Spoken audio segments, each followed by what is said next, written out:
이화 줄거리. 안느는 젊은 엘자를 밀어내며 점점 아버지의 마음을 사로잡는다. 칸의 카지노에서 안느와 아버지가 사라진 것을 알고 상황을 재빨리 알아챈 엘자는 울며 떠나가고 다음날 아침 아버지와 안느는 결혼할 것이라고 말한다.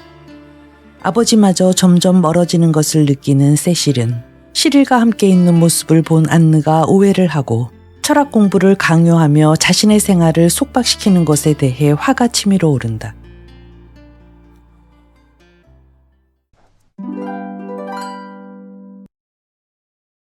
제2부 한 마리의 아름다운 뱀. 이 무렵부터의 추억이 너무도 생생해서 나를 놀라게 한다. 나는 다른 사람들이나 자기 자신에 대해서 전보다 훨씬 주의 깊은 의식을 갖게 되었다. 이제까지의 솔직함과 안이한 에고이즘은 나에겐 자연스러운 사치였다. 나는 언제나 그런 속에서 살아왔었다. 그런데 이 며칠 동안 나는 너무나도 큰 충격을 받은 나머지 모든 사물을 보다 신중히 생각하게 되었고 자신의 생활에 대하여 차분히 관찰하게끔 되었다. 나는 온갖 내성의 괴로움을 지나왔지만 아직 나 자신과 화해하기엔 이르지 못했다. 안느를 아버지로부터 멀어지게 하려는 욕망이 잔인한 것처럼 안느에 대한 이 감정은 어리석은 것이고 비참한 것이다 하고 나는 생각했다. 하지만 무엇 때문에 이와 같이 자신을 판단한단 말인가? 나는 나 자신에게 일어나는 감정을 느낄 자유도 없단 말인가? 태어나서 처음으로 자신이 분열된 것처럼 여겨지고 또 이 같은 이중성의 발견이 나를 몹시 놀라게 했다. 나는 그럴듯한 핑계들을 찾아내어 자신에게 그것을 속삭였으며 자신을 성실하다고 판단했다.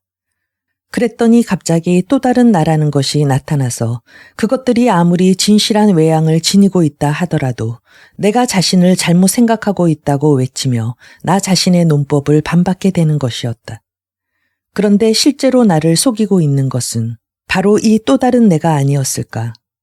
이 깨달음이 최악의 탈선은 아니었을까? 나는 지금 안느가 내게 불러일으켜준 두려움과 적대감이 정당화될 수 있는 것인가를 알기 위해서 혹은 나는 그릇된 방종의 기질이 있는 이기적이고도 버릇없는 계집애에 불과한 것은 아닌가 하는 것을 알기 위해서 여러 시간을 꼬박 내 방에만 처박혀 곰곰이 생각해 보았다.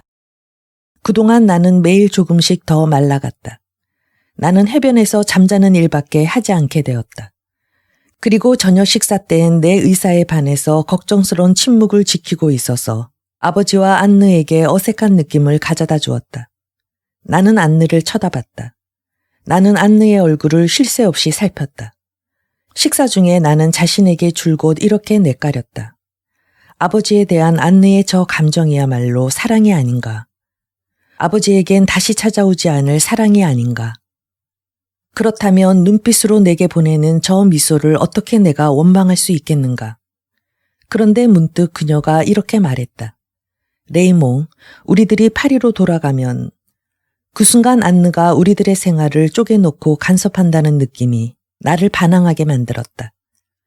그녀는 내게 교묘함과 냉혹함의 덩어리로밖에 보이지 않게 되었다. 나는 자신에게 또 한 번 내까렸다. 안느는 차갑고 우리들은 따뜻하다. 안느는 독선적이고 우리들은 속박을 싫어한다. 안느는 무관심하다. 사람들은 안느의 흥미를 끌지는 못한다. 우리들은 우리들을 열중케 만든다. 안느는 사귀려고 들지 않지만 우리들은 사귀기를 좋아한다. 우리들 두 사람은 활기가 있고 안느는 그 차가움을 잃지 않은 채 우리들 사이로 살그머니 끼어들어 오리라. 안느는 따사로워지고 서서히 우리들의 자유분방한 따스한 열을 빼앗아 버리리라. 안느는 우리들로부터 모든 것을 빼앗고 말리라. 한 마리 아름다운 뱀처럼. 나는 아름다운 뱀이라고 자신에게 연거푸 내까렸다. 아름다운 뱀. 안느가 내게 빵을 내밀고 있었다. 그래서 나는 문득 정신을 차렸다. 나는 자신에게 외쳤다. 하지만 이건 미친 생각이다. 이 사람은 안느다. 머리가 좋은 안느. 너를 돌봐주고 있는 사람이다. 그녀의 차가움은 그녀의 생활 방식인 것이다. 너는 그것을 타산적이라고 규정할 수 없다. 안느의 무관심은 수많은 작고 천한 것으로부터 그녀를 지켜주고 있다. 그것이 고상하다는 증거인 거다. 아름다운 뱀. 나는 부끄러움으로 얼굴이 창백해짐을 느꼈다. 나는 안느를 쳐다봤다. 나를 용서해달라고 몰래 그녀에게 탄원했다. 이따금 안느는 이 같은 시선을 갑자기 발견하고 놀라움과 불안으로 얼굴을 흐리며 대화를 중단했다. 안느는 본능적으로 아버지의 시선을 찾았다. 아버지는 찬양이나 욕망의 시선으로 그녀를 쳐다볼 뿐 이 불안의 원인을 이해하지는 못했다. 요컨대 나는 질식할 것만 같은 분위기를 차츰 농후하게 빚는 데 성공했다. 그리고 나는 그 문제에 관해서 자신을 미워했다. 아버지는 아버지대로 괴로워할 만큼은 괴로워하고 있었다. 즉 조금은 괴로워하고 있었던 것이다. 왜냐하면 아버지는 안느에게 열중해서 정신이 없었고 득의와 쾌락으로 의기양양했기 때문이다. 그리고 아버지는 그 때문에 살고 있었다. 그러던 어느 날 아침 내가 수영 후 해변에서 졸고 있었을 때 아버지는 내 곁에 앉아 나를 봤다. 나는 아버지의 시선을 느꼈다. 나는 이 무렵에 습관이 되어버린 일부러 명랑한 채 하는 행동으로 수영하지 않겠어요? 하며 일어나려고 했을 때 아버지는 내 머리에 손을 얹고 구슬픈 목소리로 이렇게 말했다. 안느, 이 메뚜기를 보러 와봐요. 아주 빼빼 말랐어. 만일 공부 탓이라면 그만두라고 해야겠는걸. 아버지는 모든 것을 전처럼 회복시킬 수 있다고 생각하고 있었다. 만약 10일 전이었다면 그렇게 될 수도 있었으리라. 하지만 나는 이미 깊은 착잡함 속에 빠져들어 있었다. 그리고 이미 오후의 공부 시간도 나를 괴롭히지 않았다. 왜냐하면 베르그송 일에 나는 한 권의 책도 펼쳐본 일이 없었기 때문이다. 안느가 다가왔다. 나는 그녀가 살그머니 걸어오는 발소리에 주의하면서 모래에 배를 깔고 누워 있었다. 그녀는 아버지가 앉아있는 반대쪽에 내 옆에 와서 중얼거렸다. 정말 공부가 탈이군요.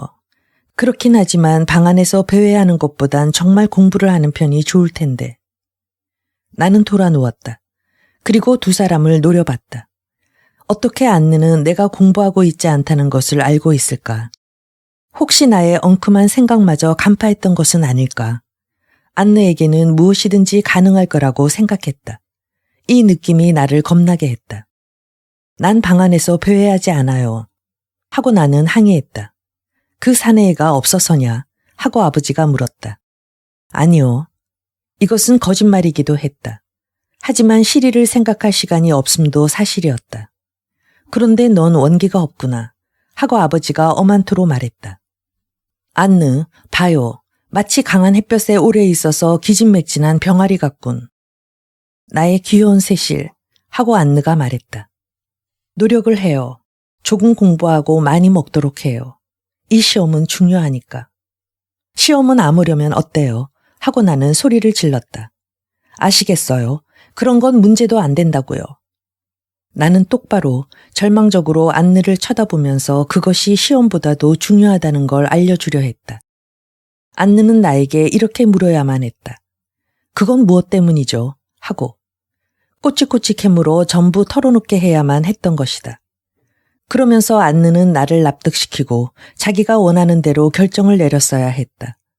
그리고 그렇게 함으로써 나는 의기소침한 이 감정에 의해서 괴로움을 받는 일은 없게 되었으리라. 그녀는 나를 주의 깊게 관찰했다. 나는 안느의 눈동자의 투명한 푸른빛이 주의와 비난으로 어두워지는 것을 보았다. 나는 안느가 결코 질문하지 않으리라는 것과 나를 해방시켜주지 않으리라는 것을 깨달았다. 왜냐하면 안느에겐 그러한 느낌조차 떠오르지 않을 것이며 또한 그런 짓을 하지 않을 것이라고 믿고 있었기 때문이었다. 안느는 내게 상처를 주고 있는 이 같은 느낌에 단 하나라도 인정하려고 들지 않을 것이며 만약 인정한다 손 치더라도 경멸과 무관심을 갖고 대했으리라. 하긴 나의 이 같은 생각은 경멸과 무관심의 가치밖에 없는 것이지만 안느는 언제나 매사에 정확한 가치를 부여했다. 따라서 나는 절대로 그녀와 담판할 수 없는 것이다. 나는 거칠게 모래 위에 몸을 던졌다. 그리고 해변의 뜨겁고 부드러운 모래에 뺨을 댔다. 나는 한숨을 쉬었고 또 조금 떨고 있었다. 침착하고 자신에 찬 안느의 손이 내 목덜미에 놓여지더니 내 신경질적인 떨림이 멈출 때까지 잠자코 그대로 있었다. 인생을 복잡하게 만들지 마, 세실. 하고 그녀가 말했다. 그렇게도 기뻐하고 그렇게도 흥분에 들뜨던 아가씨가, 고집쟁이도 아닌 아가씨가 이지적이 되고 침울해졌군. 세실에겐 그것이 어울리지 않아. 알고 있어요. 하고 내가 말했다. 나는 말이에요. 사리를 분간 못하는 젊은이에요. 그리고 건강하고 즐거움과 어리석음으로 꽉 차 있고요. 점심이나 먹으러 가지. 하고 안느가 말했다. 아버지는 떨어져 있었다. 아버지는 이런 식의 말다툼을 싫어했다. 가는 길에 아버지는 내 손을 쥐고 그대로 꼭 잡고 있었다. 그것은 단단하고 나에게 힘을 주는 손이었다. 이 손이 나의 최초의 시련을 위로해 주었고 또 평화롭고 더할 나위 없는 행복한 순간에 내 손을 쥐어주던 손이었다. 그리고 함께 음모를 하던 때나 떠들썩한 웃음 속에서 내 손을 꼭 잡아주던 손이었다. 자동차의 핸들 위에 있거나 밤에 열쇠구멍을 장난치며 찾으면서 열쇠꾸러미 위에 있던 이 손. 여자의 어깨 위나 담배 상자 위에 놓여 있던 이 손. 이 손이 이제 내게는 더 이상 아무 소용도 없게 된 것이다. 나는 힘을 주어 그 손을 꼭 잡았다. 아버지는 내 쪽을 돌아보며 미소 지었다.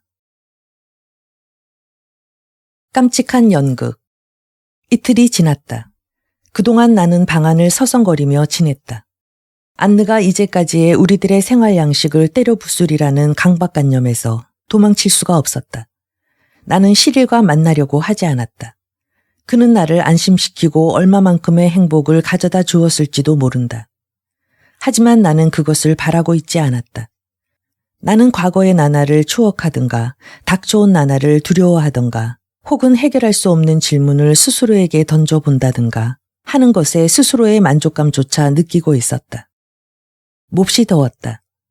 내 방은 덧문이 닫혀 어두컴컴했지만 답답함과 견딜 수 없는 공기의 습함을 방지하기엔 불충분했다. 나는 침대 위에 반드시 누워 눈길을 천장으로 향한 채 서늘한 시트 자락을 찾기 위해서 겨우 몸을 조금 움직이는 정도였다. 나는 자지 않고 침대의 발치에 있는 축음기에 멜로디가 없는 리듬만이 흐르는 레코드를 걸어두었다. 나는 많은 담배를 피웠고 자신이 퇴폐적으로 여겨졌으나 그것이 마음에 들었다. 그러나 이 어린애 같은 연극은 내 마음을 가라앉히기엔 불충분했다. 나는 슬픔에 쌓여 어리둥절해하고 있었다.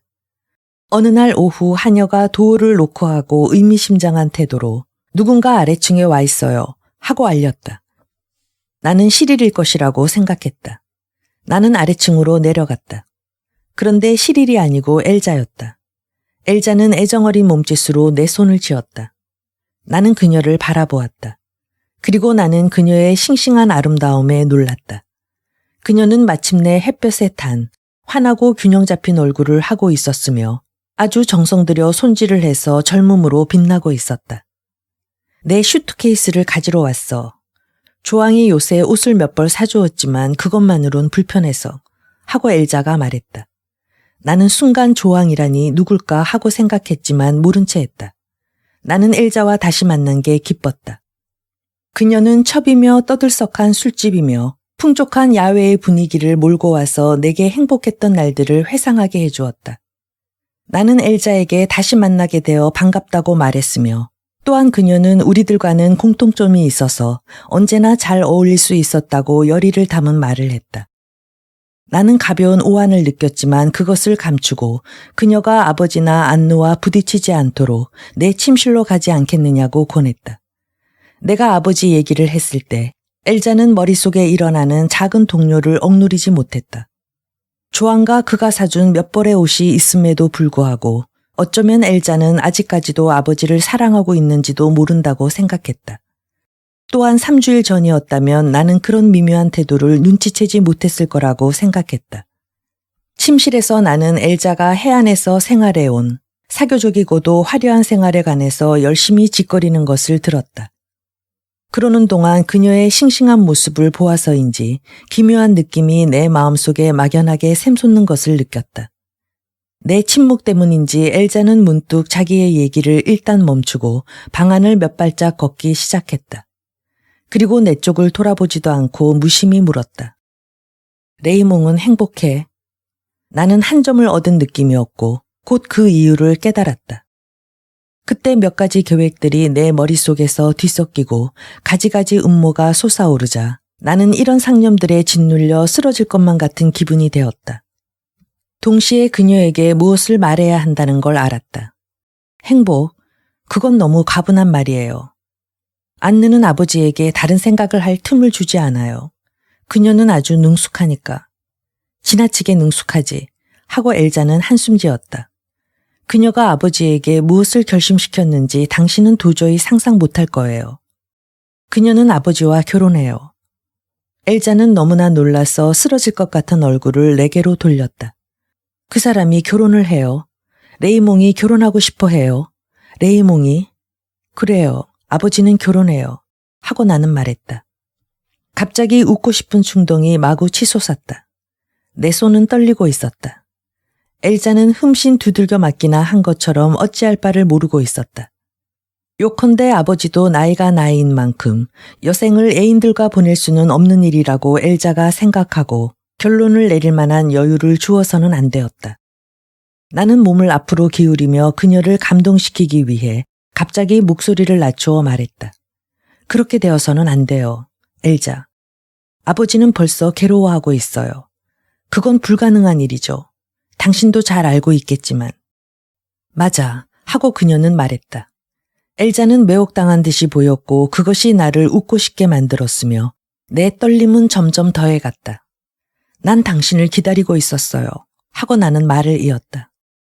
안느에 대항해서 싸울 만한 사람은 당신 말고는 없어요. 당신만이 비등한 매력을 갖고 있는 거려. 찬사가 받쳐지자 엘자는 확실히 내 말을 믿었던 것 같아. 하지만 레이몽이 결혼하려는 것은 사랑하기 때문이겠지. 하고 그녀가 의문을 표시했다. 무슨 말을 하고 있어요? 아버지가 사랑하는 사람은 당신이에요, 엘자. 당신이 그것을 모른다고 억지를 부려도 난 다 알고 있어요. 하고 나는 다정하게 말했다. 나는 엘자가 눈꺼풀을 깜빡깜빡하면서 내가 준 희망과 기쁨을 감추려고 얼굴을 외면하는 것을 보았다. 나는 일종의 도취감 속에서 행동했다. 나는 무엇을 그녀에게 말해야 될 것인가를 똑똑히 느꼈다. 알고 있겠죠. 그녀는 아버지에게 가정의 아늑함과 도덕심을 불어넣은 거예요. 그래서 아버지를 차지하게 되었던 거예요. 하고 나는 말했다. 내 말이 나를 괴롭혔다. 왜냐하면 그것은 나 자신의 감정의 표현이었기 때문이다. 물론 간단하고 통속적인 표현이었겠지만 그러나 그것들은 내 생각과 일맥상통하는 것이었다. 만약에 결혼하게 된다면 우리들 세 사람의 생활은 파괴되고 마는 거예요. 엘자, 아버지를 지켜주지 않으면 안 돼요. 아버지는 커다란 어린애예요. 커다란 어린애. 나는 커다란 어린애란 말을 힘주어 되풀이했다. 나에게는 그것이 너무 연극 같다고 여겨졌지만 엘자의 아름다운 녹색 눈동자는 연민으로 벌써 촉촉하게 젖어 있었다. 나는 찬송가를 부르듯 이렇게 끝을 맺었다. 살려줘요, 엘자. 나는 당신을 위해서 말하는 거예요. 아버지를 위해서, 그리고 당신들 두 사람의 사랑을 위해서. 하지만 지금에 와서 내가 무엇을 할 수 있겠어. 내겐 거의 불가능한 것처럼 보여. 하고 엘자가 말했다. 만일 그것이 불가능하게 보인다면 그만둬요. 하고 나는 흔히 말하는 절망적인 음성으로 말했다. 정말 뻔뻔스러운 압류 같으니. 하고 엘자가 중얼거렸다. 정말 그래요. 하고 말하고 이번엔 내가 얼굴을 외면했다. 엘자는 눈에 띄게 원기를 되찾았다. 엘자는 모욕을 당한 것이다. 그녀는 지금 그 음모가에게 엘자 마켄블의 솜씨를 보여주려 하고 있는 것이다. 더구나 아버지는 엘자를 사랑하고 있었으며 그녀도 그 일에 대해서 의심하지 않았다. 한편 그녀 자신도 조왕의 곁에 있었을지라도 레이몽의 매력을 잊을 수가 없었다. 틀림없이 그녀는 아버지에게 살림 얘기 따위는 하지 않았지만 최소한 아버지를 난처하게 하지는 않았다. 더구나 결혼은 꿈도 꾸지 않았다. 엘자, 하고 나는 말했다. 왜냐하면 나는 벌써 그녀와 더 이상 함께 있는 것을 참을 수 없었기 때문이다. 내가 그런다고 하고 시릴한테 가서 재워달라고 해요. 시릴은 자기 어머니와 의논해서 어떻게 해줄 거예요. 그리고 내일 아침 내가 그를 만나러 가겠다고 전해줘요. 네, 세 사람이 의논해보는 게 좋겠어요. 대문에서 나는 우스갯소리로 이렇게 덧붙였다. 자신의 인생은 자신이 지키는 거예요, 엘자. 엘자는 흡사 수많은 인생이 그녀를 감싸고 있는 사나이의 수요만큼이나 없어지기라도 한 것처럼 심각하게 동의를 했다. 나는 그녀가 춤추는 듯한 걸음걸이로 햇볕 속에 떠나가는 것을 쳐다보았다. 나는 일주일 안에 반드시 아버지가 새로이 엘자를 갈망하리라 생각했다. 3시 반이었다. 아직도 아버지는 안느의 품 안에 잠들어 있을 것이다. 쾌락과 행복 속에 쓰러져 기쁨이 넘치고 얼굴이 해스케진 그녀도 졸음에 몸을 맡기고 있을 것이다. 나는 잠시도 나 자신을 염두에 두지 않고 몹시 서두르며 계획을 세우기 시작했다. 나는 쉴 새 없이 방 안을 돌아다녔다. 나는 창문께로 가서 모래 위에 부서지는 고요한 바다에 시선을 던졌다가 방문께까지 되돌아갔다가 다시 창문으로 갔다. 나는 모든 것을 계산했고 예측했으며 동시에 모든 이론을 소멸시켜버렸다. 나는 지금까지 정신의 예민함과 그 급격한 움직임이라는 것에 관심을 두었던 적이 없었다. 나는 자신이 냉혹하리만큼 교묘하다는 것을 느낀 것과 동시에 내가 엘자에게 나 자신의 계획을 설명한 이래 자신을 점령하고 있는 그 자기 혐오의 심정에 다시금 일종의 자부심과 내적인 호응, 그리고 고독한 감정이 가해진 것을 느꼈다. 그러나 이 같은 모든 감정은 수영 시간에 무너져 버리고 말았다. 나는 안느 앞에서 양심의 가책에 몸을 떨었다.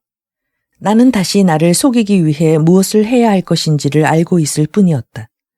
나는 안느의 핸드백을 들어주든가 그녀가 물에서 나오면 급히 비치 가운을 건네주기 위해 허둥댔으며 친절하고 다정스러운 말을 퍼부었다. 요즘 있었던 내 침묵 뒤에 이 급격한 변화가 안느를 놀라게 했으며 그녀를 기쁘게 하기조차 했다. 아버지는 몹시 기뻐했다. 안느는 미소로 내게 고마움을 표시했고 명랑하게 내 말에 대꾸하고 있었다. 그리고 나는 정말 뻔뻔스러운 암요 같으니 정말 그래요 라고 엘자와 나누었던 대화를 되풀이해서 생각해냈다. 어떻게 내가 그런 말을 할 수 있었을까? 또 엘자의 바보 같은 태도를 받아들였던 것일까? 내일 나는 엘자에게 잘못했다고 고백하고 이곳에서 떠나도록 충고하자. 그러면 모든 것이 이전대로 되리라. 그리고 나는 결국 시험에 합격하리라. 확실히 필요한 것이겠지. 바칼로레아는. 그렇죠. 그건 필요한 것이겠죠. 바칼로레아는. 하고 나는 안느에게 말했다. 그녀는 나를 쳐다보고 웃음보를 터뜨렸다. 나도 안느가 이처럼 명랑한 것을 보고 즐거워서 웃음을 터뜨리고 말았다. 세실은 정말 괴짜로군 하고 안느가 말했다. 내가 괴짜라는 건 사실이다. 그리고 내가 지금부터 하려고 계획한 것을 그녀가 안다면 더욱 그렇게 느낄 것이다. 내가 얼마만큼 변해버렸는가를 안느에게 모두 털어놓고 고백하고 싶은 욕망에 휩싸였다. 생각해보세요. 내가 엘자에게 연극을 시켰어요. 그녀가 시릴의 애인처럼 보이게 했고 그의 집에 머무르게 했어요. 우리는 배를 타고 지나가는 그들을 볼 수 있을 것이고 해안의 숲속에서 그들과 마주치도록 했어요. 엘자는 다시 아름다워졌어요. 물론 당신과 같은 아름다움은 아니지만 남자들의 관심을 끌게 하는 인기 있고 눈부시고 사나이들을 뒤돌아보게 하는 창부의 아름다움을 갖게 되었어요. 아버진 오래 참지 못할 거예요. 왜냐하면 아버지의 것이었던 아름다운 여자가 그렇게도 빨리, 그렇게도 공공연하게 자신의 눈앞에서 더구나 자기보다 젊은 놈팡이와 아시겠죠, 안느. 아버지는 당신을 사랑하고 계셔도 곧 엘자를 바라게 될 게 틀림없어요. 자신의 매력을 확인하기 위해서라도. 아버지는 몹시 허영심이 강하달까 아니면 자신이 없는 거예요. 어느 편이든 똑같긴 하지만. 엘자는 내가 시키는 대로 하게 될 테죠. 어느 날 아버지가 당신을 실망시킬 테고 그렇게 되면 당신은 그것을 견디기 어렵게 되겠죠. 안 그래요? 당신은 나눠 가질 수 있는 여자에 속해 있지 못해요. 그러면 당신은 떠나겠죠. 그게 바로 내가 원하는 거예요. 네, 그건 어리석은 짓이죠. 베르그송과 더위 때문에 난 당신에게 앙심을 품고 있는 거예요. 그래서 이런 것을 상상해 보는 거예요. 우리와 사이가 나쁘게 만들 수도 있는 거예요. 하지만 바칼로레아는 확실히 쓸모가 있겠죠. 안 그래요? 뭐가 안 그렇다는 거야? 하고 안느가 말했다. 그 자격시험이 얼마나 중요한가 하는 얘기야. 네, 하고 내가 대답했다. 결국 안느에겐 아무 말도 하지 않는 편이 좋다. 안느는 아마 이해하지 못할 것이다. 안느에겐 모르는 것이 여럿 있었다. 나는 아버지의 뒤를 쫓아서 물속으로 뛰어들어가 아버지와 노닥거리며 물놀이의 즐거움과 양심의 가책에 들볶이지 않는 즐거움을 다시 맛보았다. 내일 나는 방을 바꿀 것이다. 나는 교과서를 가지고 다락방에 가서 지낼 것이다. 그렇지만 베르그송만은 가져가지 않을 것이다. 고독 속에서 차분히 2시간 동안 공부, 침묵 속의 노력, 잉크와 종이 냄새, 10월에 있을 시험의 성공, 아버지의 놀란 듯한 칭찬, 안느의 감탄, 졸업장. 나는 이지적이 되고 교양이 몸에 배어서 안느처럼 약간은 차가운 느낌을 풍기게 되리라. 나는 어쩌면 지적인 요소를 갖고 있는지도 모른다. 나는 5분 안에 이치에 맞는, 물론 경멸받을 만한, 그러나 이유 있는 계획을 세웠던 것이 아닌가. 그리고 엘자. 나는 엘자의 허영심과 감정을 이용해서 엘자를 자신의 것으로 만들고 다만 잠시 슈트케이스를 가지러 온 것뿐인 그녀를 몇 초 안에 결심시켰다. 하긴 이상한 일이었다. 나는 엘자를 노렸고 틈을 발견했으며 말하기 전에 내 영향력을 조종했던 것이다. 처음으로 나는 이 이상한 쾌락을 알게 되었다. 즉 한 인간을 꿰뚫어 보고 그를 밝혀내며 밝은 곳으로 데리고 나가 거기서 그를 명중시키는 쾌락을. 조심스럽게 방아쇠에 손가락을 걸었기 때문에 나는 누군가를 찾아보려고 애썼다. 그리고 곧 방아쇠가 당겨졌다. 명중. 나는 이런 것을 알지 못했었다. 나는 언제나 너무 충동적이었다. 내가 한 사람의 인간을 적중시켰을 때는 그것은 무심코 한 일이었다. 인간의 반사작용인 이 온갖 황홀한 메커니즘을, 이 온갖 언어의 힘을 나는 갑자기 막연하게 예감한 것이다. 그것이 환상에 의해 이루어졌던 것이 얼마나 유감스러웠던지. 언젠가 나도 누군가를 정열적으로 사랑하게 되리라. 그리고 그에게 이르는 하나의 길을 찾으리라. 조심스럽게, 다정하게, 그리고 떨리는 손으로. 흔들리는 마음. 이튿날 나는 실일의 별장으로 가면서 지적인 면에 있어서는 퍽 자신이 없음을 느꼈다. 전날 밤 나는 자신의 완쾌를 축하하기 위해서 많은 술을 마셨고 그래서 이제는 명랑해졌다. 그리고 나는 아버지에게 이제부터 문학사 학위를 따는 공부를 할 것이며 지식인들과 교제하여 유명해지고 그렇게 되면 지긋지긋하게 답답한 생활을 하는 여자가 될 것이라고 말했다. 아버지는 나를 유명하게 만들기 위해서 광고와 스캔들의 온갖 제보를 발휘해야 할 것이다. 우리는 우스꽝스러운 생각을 교환하며 웃음을 폭발시켰다. 안느 역시 웃고 있었는데 그것은 마치 우리들을 크게 봐주는 웃음과 흡사했다. 그녀는 이따금 전혀 웃지 않았다. 명성을 얻겠다는 내 생각이 문학의 한계를 넘어서고 또 단순한 예의에서도 벗어나기 때문이었으리라. 그러나 아버지는 우리가 다시 실없는 농담을 주고받게 된 것을 아주 행복하게 여겼으며 그래서 안느는 아무 말도 하지 않았다. 마지막으로 아버지와 안느는 나를 자게 하고 이불을 덮어주었다. 나는 그들에게 정말로 감사했고 내가 그들 없이도 할 수 있는 것이 무엇인가를 물어보았다. 아버지는 그것을 정말 알지 못했고 안느는 그 문제에 대해 아주 무자비한 생각을 갖고 있는 듯했다.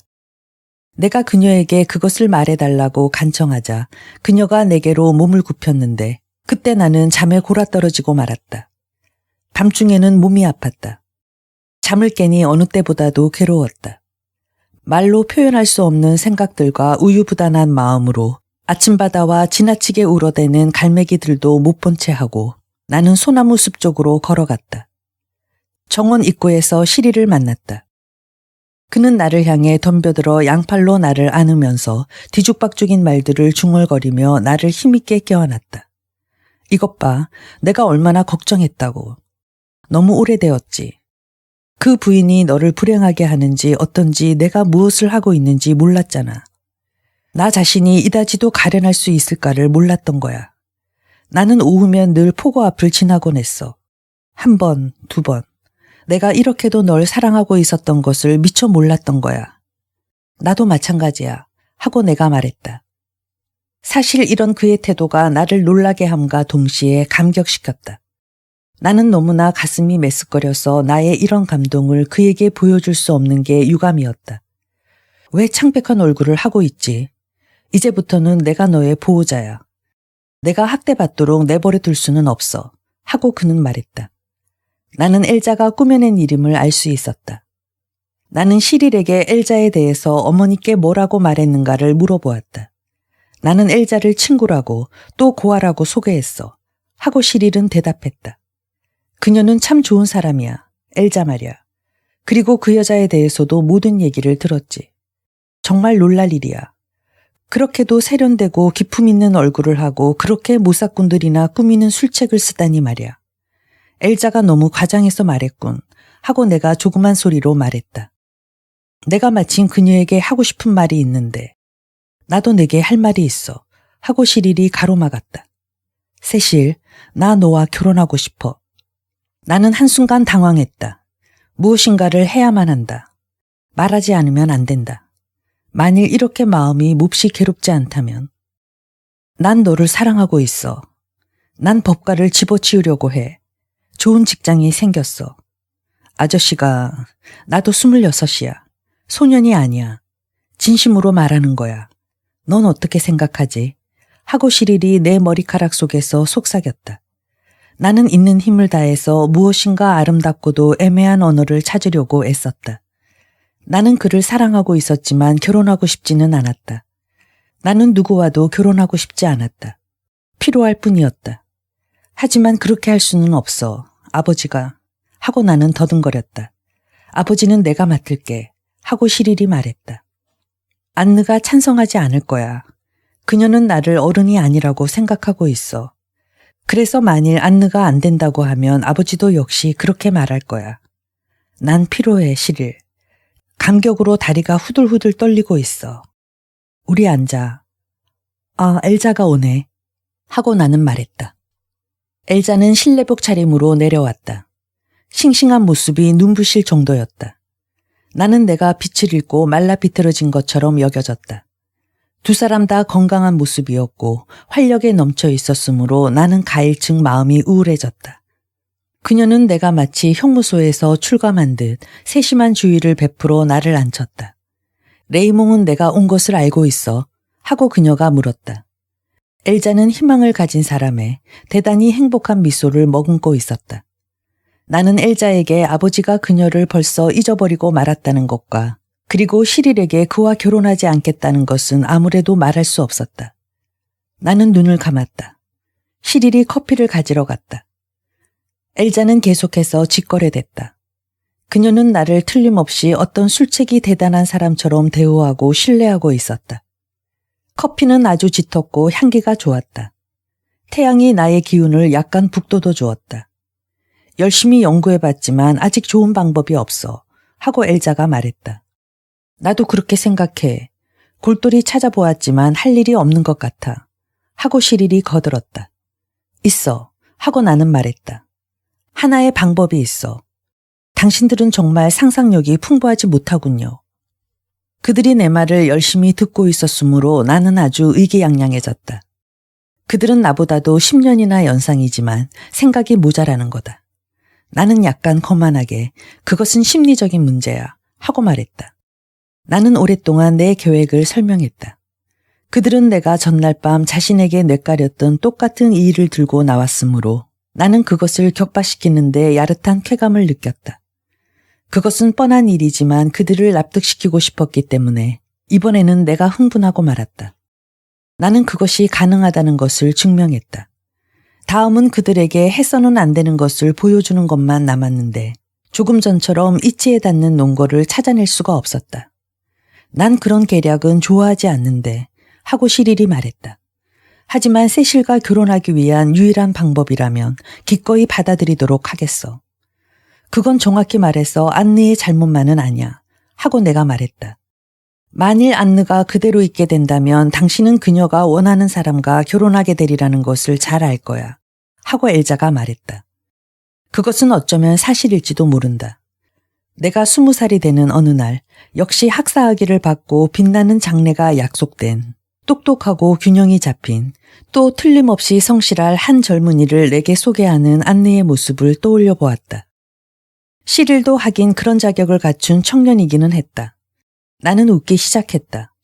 제발 웃지 마 하고 시릴이 말했다. 내가 엘자를 사랑하는 것처럼 해보이면 내가 정말 질투할 것인지 말해봐. 어떻게 그런 것을 상상할 수가 있었지? 대체 나를 사랑하고 있니? 하고 시릴이 물었다. 시릴은 낮은 목소리로 짓거리고 있었다. 엘자는 기회를 주려는 건지 이미 그곳에 없었다. 나는 시릴의 햇볕에 탄 긴장된 얼굴과 어두운 눈동자를 쳐다봤다. 그는 나를 사랑하고 있었다. 그리고 그것이 나에게 기묘한 인상을 주었다. 나는 바로 옆에 있는 시릴의 빨갛게 상기된 입술을 쳐다봤다. 나는 벌써 자신이 이지적이라고 느낄 수가 없었다. 시릴이 얼굴을 약간 앞으로 가져왔기 때문에 우리들의 입술이 스쳤을 때 우리들은 서로가 벌써 잘 알고 있는 사이라는 것을 느꼈다. 나는 눈을 뜬 채 앉아 있었다. 그의 뜨겁고 단단한 입술이 내 입술 위에 겹쳐왔다. 가벼운 전율이 입술을 훑고 지나갔다.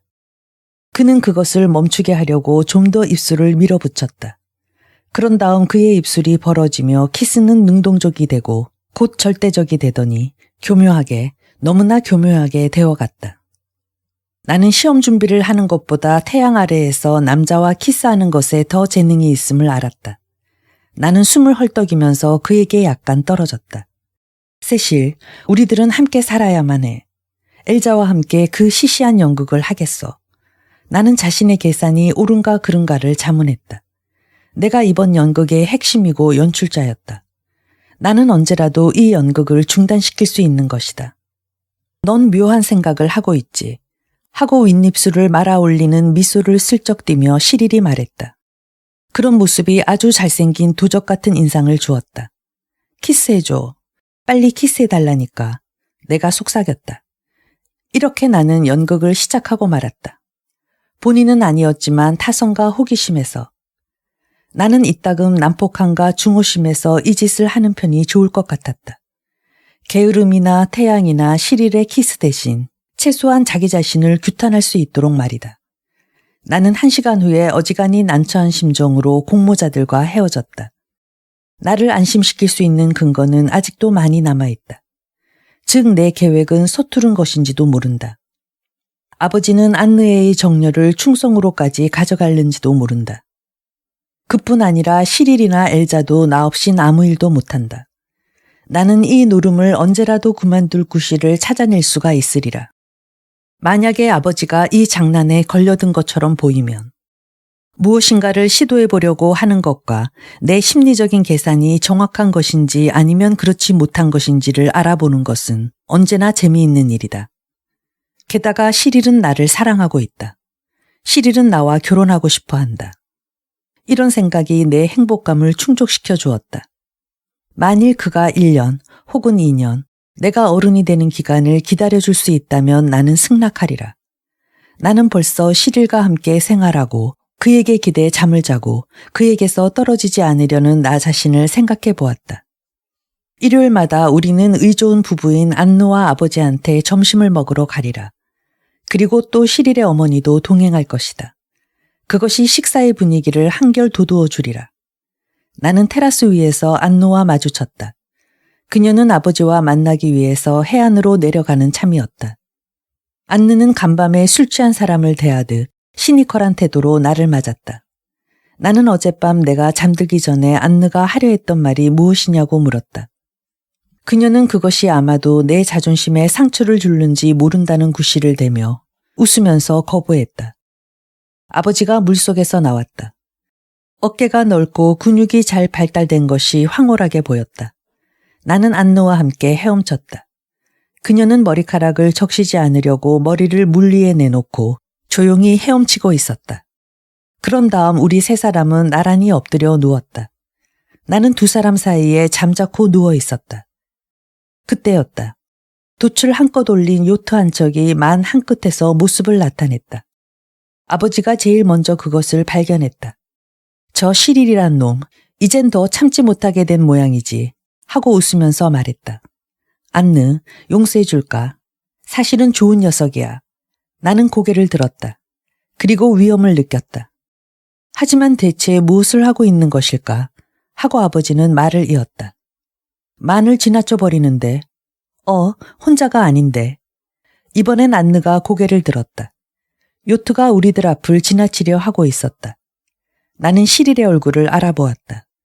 나는 마음속으로 그가 어서 가버리기를 빌었다. 아버지의 고함 소리가 나를 깜짝 놀라게 했다. 그러나 사실 나는 2분 전부터 그것을 기다리고 있었던 것이다. 아니, 저건 엘자가 아니야. 어째서 저걸 타고 있는 것일까?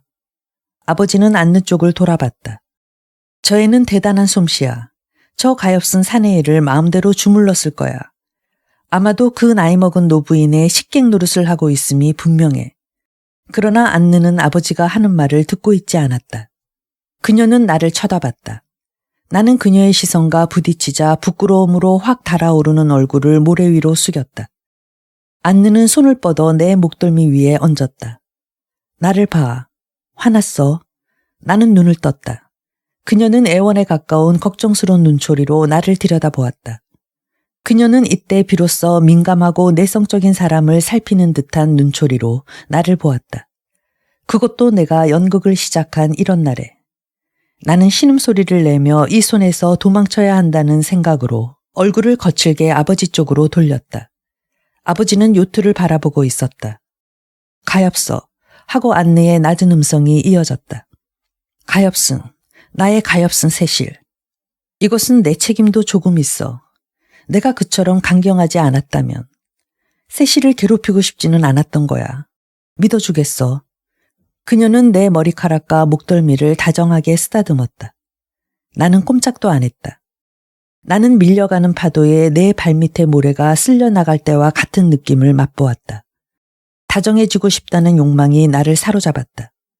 어떠한 감정도, 노여움도, 또 욕망도 이처럼 나를 세게 잡아끈 적은 없었다. 연극을 집어치우고 내 일생을 죽을 때까지 안느의 소나기에 맡기자. 나는 지금까지 뿌리째 뽑힌 것만 같은 이처럼 여린 나약함을 느낀 적이 없었다. 나는 눈을 감았다. 심장이 멈춰버릴 것 같았다.